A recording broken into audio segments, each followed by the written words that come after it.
What I'm gonna do is I'm gonna show you guys like just common leaks that we normally catch Okay. on these like 3.6s. Two ways to catch like an oil cooler leaking and then potentially the front timing cover as well. Okay. So I'm gonna bring this JK up onto the air and then I'll take you guys there. It's over here. So common issues that we normally see on these 3.6s specific, on these JLs, are oil leaks that are running down all the way towards the assembly. Um, it might look like it's leaking from the actual like pans themselves or even like from the bolts, but really in reality this is just oil that's dripping down from the oil cooler itself. Does So it you'd come? see Does it come down from both sides? both sides. Yep. So if Okay. we're looking, you'll see So oil. this is the transmission right here. Yep, that's correct. Okay. Yeah, so it'll look like it's coming, around leaking somewhere on like, possibly like transmission pan or even So we like do in the have lines. some leaking right here. So That's all residue as well. That's just leaking down. Okay. So yeah, if you look up on top underneath, common things for this oil coolers, it'll drip down onto the housing, on the transmission housing. So is this one you think has that oil cooler? Oh, it does, yeah. So we did confirm this one already. Okay. So this one does have that oil cooler leak going on. Okay. So what we're recommending on this one to the customer already, which we'll be replacing here, probably today or maybe tomorrow, just depending on workload on Okay. how soon we catch up. Okay. We'll be replacing the oil cooler. So basically, you just see a bunch of oil basically Yeah. on the transmission here. Yeah, so it'll wrap around on the housing itself. Okay. Does so it ever go to the rear of the car, or does it just always stay right up there? It can, potentially. Reason for that is like depending on like how fast you're going, especially if you're going forward, just like anything, it's gonna be aerodynamic, so fluid could potentially splash on the back end. Okay. Yep.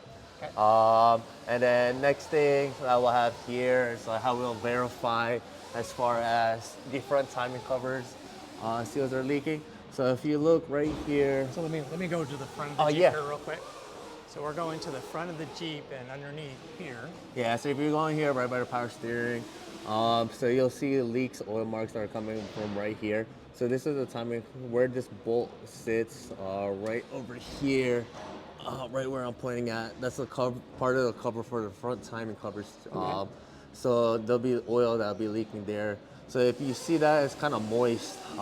So those are signs right there, and there's a little bit of drippage actually that's going on. Yeah, you can see that. Yeah. It'll be signs. You might think it's power steering, but it's not. It's the leaking from the front timing cover seal itself. And another way to verify too is if you come over to the other side, right by where the AC compressor is, right along the bolts on that pulley right there, you'll see that it is kind of a little moist there also on some buildup.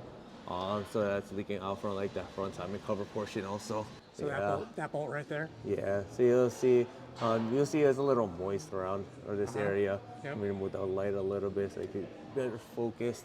But yeah, so you'll see that you'll get some oil buildup around there as well. Okay. So And that's the timing cover. yeah, all part of like timing cover. So those will be signs there of like oil leakage that is going on. Okay. So this one likely has both the timing cover leak as well. Yeah, as this one does. It's already confirmed as well. Oh, it's already confirmed? Yeah, and we'll be doing the resale on this also. Now, this is a job that's more labor intensive. This job could take anywhere between 7 to 8 hours to actually like fully complete. the timing cover leak one. Yeah. Okay.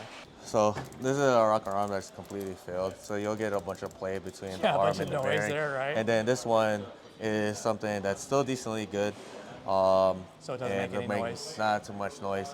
But again, like failures on rock arms are hard to tell. So again, you could either just get codes for a misfire.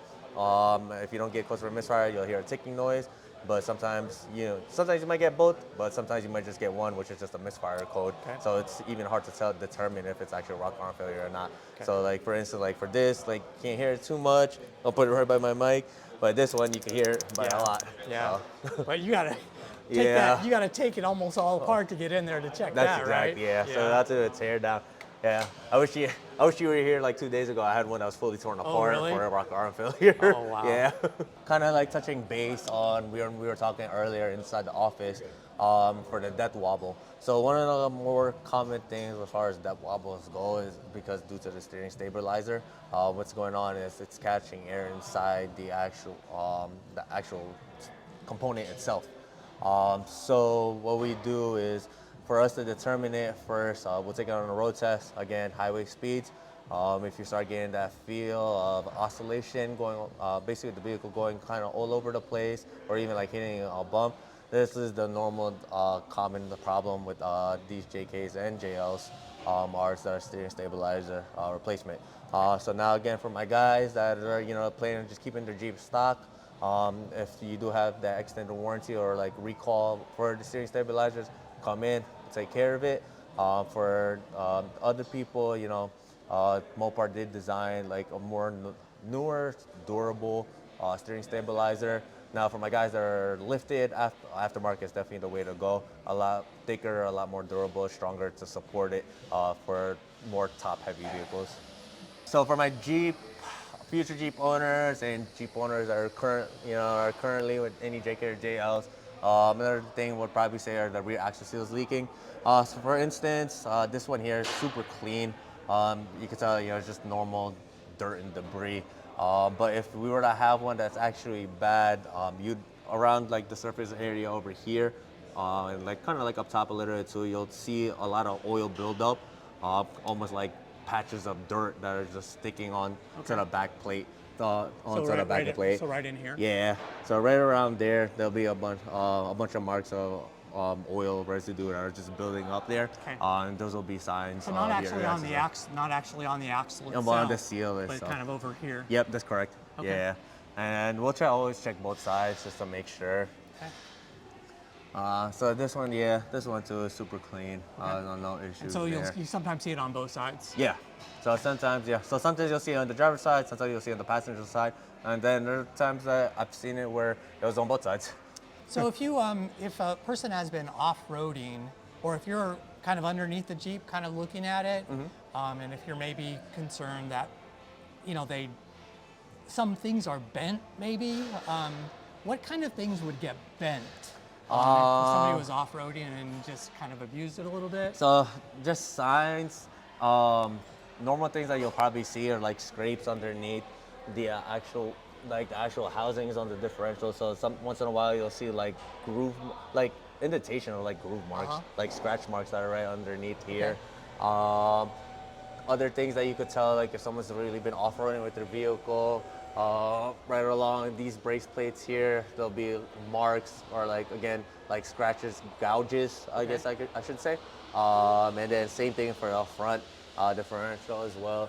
You'll normally see like marks around here. Okay. These are like your lowest points on the actual Jeep itself. So more likely to get more likely to get like hit. Okay. And then again, it really depends on like how they're off-roading as well. Like if they're rock crawling, again, these are the more lowest points, so you would definitely notice for sure. There's really no true way of hiding it. We got leak here, right? So over here, this might be this side of the oil drain bolt itself, not the actual oil pan. Okay. So just like any vehicle, oil drain bolts are meant to be reused every single oil change.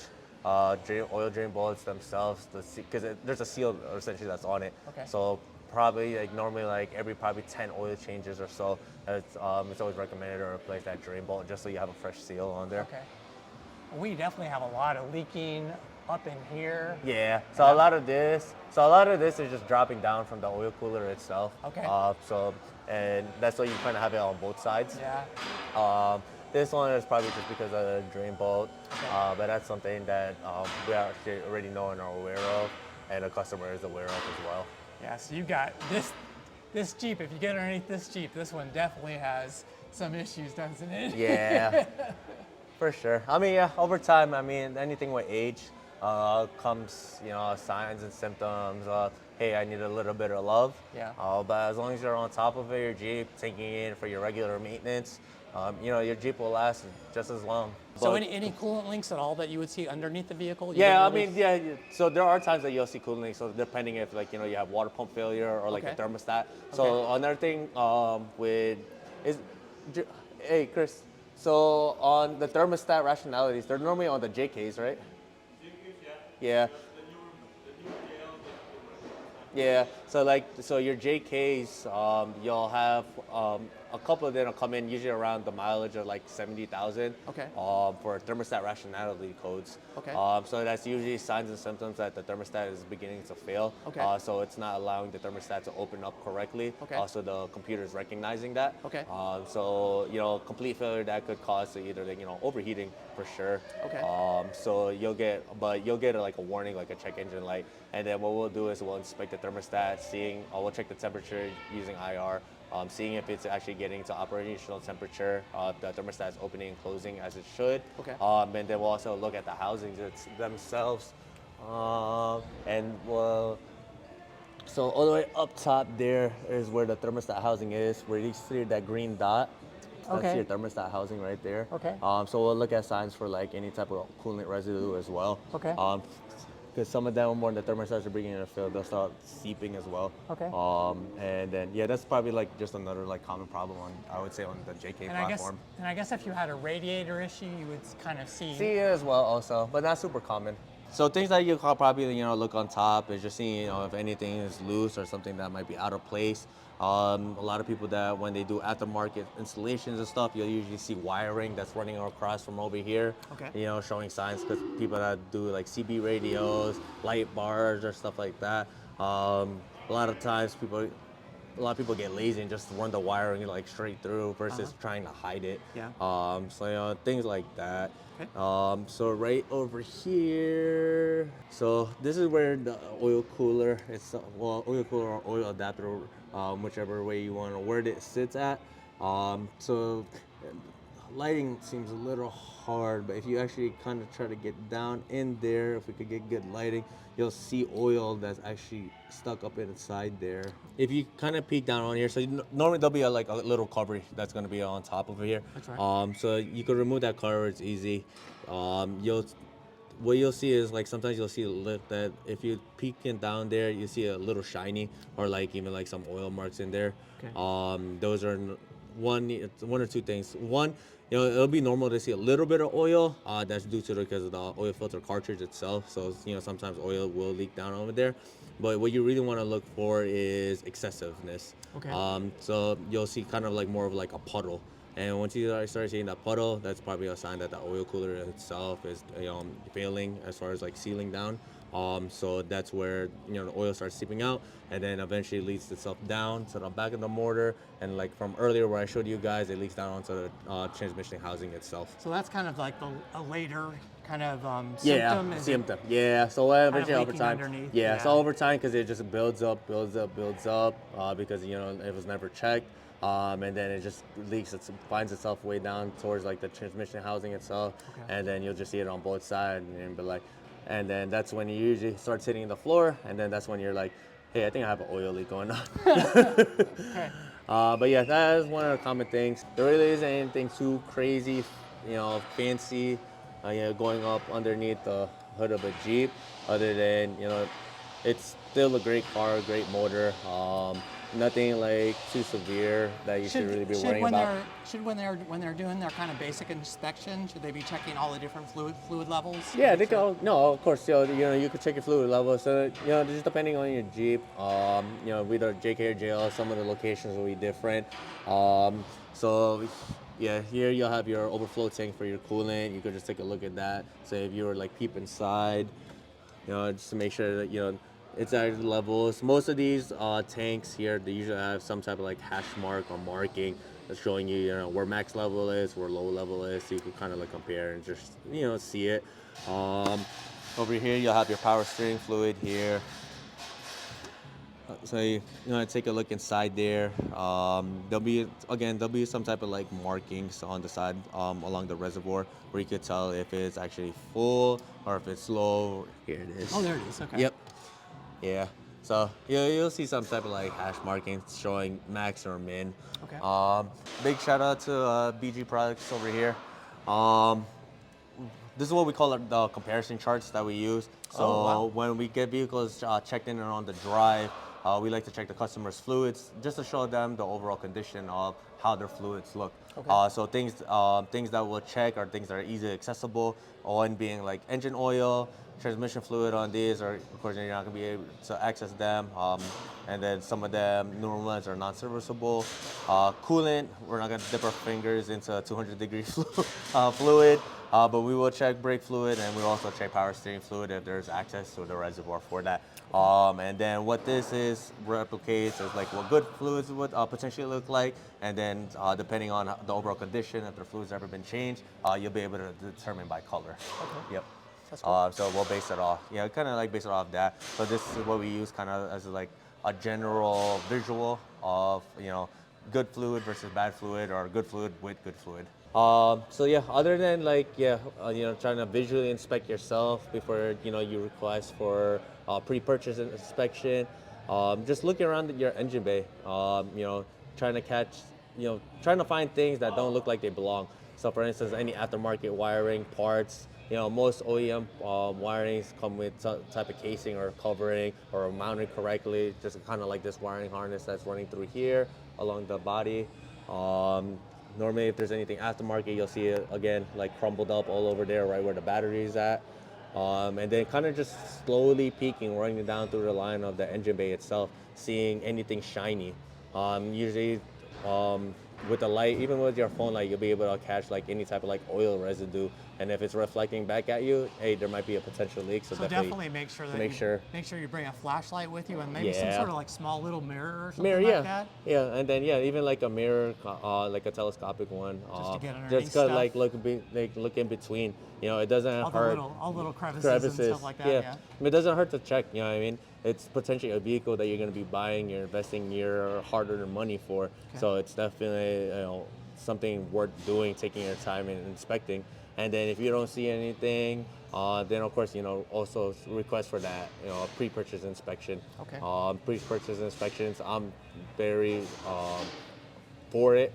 I believe a pre-purchase inspection should be done, at the request of a customer each and every time they purchase like a used vehicle. Yeah. Just so, because some things that, the original person that inspected the vehicle, they might not catch it sometimes. And it's one of those things where, that's kind of like your last step, right? So you get in, you do the test drive, you kind of look at the vehicle yourself, you look underneath it for any kind of oil leaks, any sort of fluid leaks that you don't think should be there. Exactly. And then once, you've kind of got the service records and everything looks perfect, your last step is, make an appointment with somebody to take a look at it. Correct, yeah. So pre-purchase inspection doesn't help. Even if it, slows you down by a day for your deal, let it be worth it. And in the scheme of things, when you're spending $15,000, $20,000, $25,000 for a vehicle, I mean, $150 exactly. is nothing, right? Nothing. Exactly.